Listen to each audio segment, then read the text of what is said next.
কোন যুগে প্রীতম এসছে অথচ আমাদের এগুলো জিনিস খোলাই হয়নি সময়ের অভাবে। কারণ আসার পরেই ও অফিস জয়েন করলো, আমিও করলাম, এগুলো নিয়ে এত ব্যস্ত।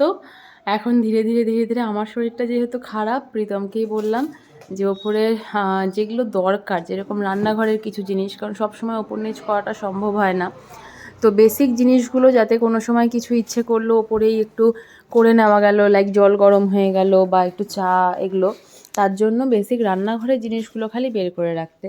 তো এই বের করতে গিয়ে কিছু কিছু জিনিস বের করা হয়েছে। আর প্রথমেই যেটা বেরোলো, হ্যাঁ ওইটা আমাদের ঘড়িটা আছে না, সত্যি ঘর সাজানোর জিনিসগুলো যখন বের করব না, আমার পুরো ঘর মানে দিল্লির আমার সংসারটা চোখের সামনে ভেসে উঠবে। এত শখ করে করে জিনিসগুলো। এই ফটোগুলোর কি অবস্থা দেখি, ফটোগুলো, এই যে ফটো দেখো নষ্ট হয়ে গেছে, কালার ফেড হয়ে গেছে। এত সুন্দর ফটোটা প্লাস্টিকে মুড়ে রাখলে পরে কালার ফেড হতো না, কালারটাই নষ্ট হয়ে গেছে।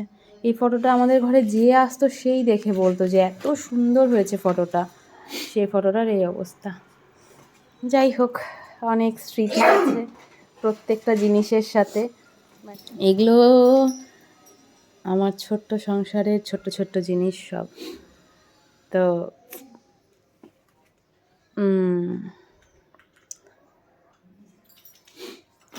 যাই হোক, প্রথমেই যেটা বেরিয়েছে সেটা হচ্ছে হলো এখানে এসে আমাদের পকর জুতো কিনতে হয়েছে একের পর এক। এখন এই যে প্লাস্টিক ভর্তি জুতো, যদিও এই জুতোগুলো মনে হয় এখন অনেকগুলোই হবে না, ছোট হয়ে গেছে। কারণ এগুলো ছোট, মানে যখন আমরা গেছিলাম, যখন আমরা দিল্লি গেছি তখনকারের জুতো, তো তখনকারের এখন অনেক কিছুই ওর সাইজে এক থাকবে না। বিশেষ করে পায়ের সাইজটা তো বড় হয়েছে অনেকটাই, জামা কাপড়ের সাইজ একই আছে, বরং জামা কাপড়ের সাইজ আর একটু ছোটো হয়ে গেছে পকর।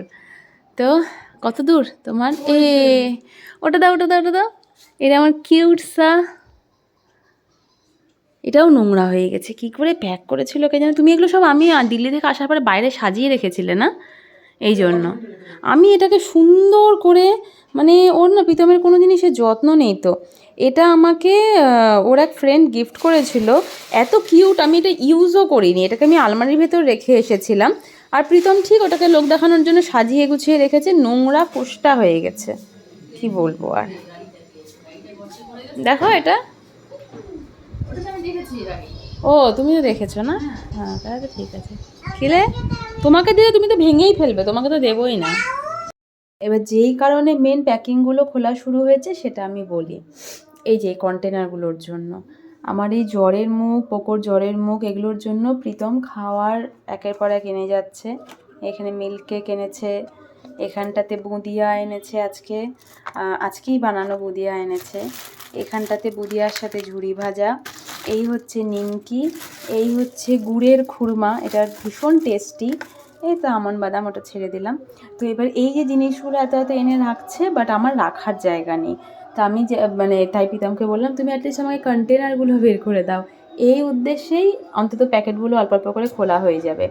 তো এই যে কন্টেনারগুলো বের করেছে, এখানে একটা কন্টেনার আছে। তো এখন আমি এগুলো এক এক করে খাবো আর গুছিয়েও রাখবো। মাকে প্রীতম বলেছে সারাদিন বাড়িতে বসে বসে বোর হচ্ছ তো একটা মুভি দেখো। তাই যে মা এখন বললো দে একটা মুভি চালিয়ে, এই যে চালিয়ে দিয়েছি কাবুলিওয়ালা। আমি অনেক দিন আগে ওদলাবাড়ি থাকতে দেখেছিলাম, আমার খুব ভালো লেগেছে। এই যে মা দেখছে। এতক্ষণে খোকির এন্ট্রি হলো, এটা হচ্ছে খোকি।